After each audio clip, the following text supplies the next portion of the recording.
28-й Псалом Давида.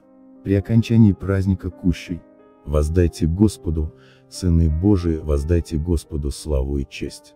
Воздайте Господу славу имени Его, поклонитесь Господу в благолепном святилище Его. Глас Господень над водами, Бог славы возгремел, Господь над водами многими. Глас Господа силен, глас Господа величествен. Глас Господа сокрушает кедры, Господь сокрушает кедры ливанские, и заставляет их скакать. Подобно тельцу, Ливан и Сирион, подобно молодому единорогу. Глас Господа высекает пламень огня. Глас Господа потрясает пустыню, потрясает Господь пустыню Кадес. Глас Господа разрешает от бремени. Лани и обнажает леса, и во храме его все возвещает о его славе. Господь восседал над потопом, и будет восседать Господь царем вовек. Господь даст силу народу своему, Господь благословит народ свой миром.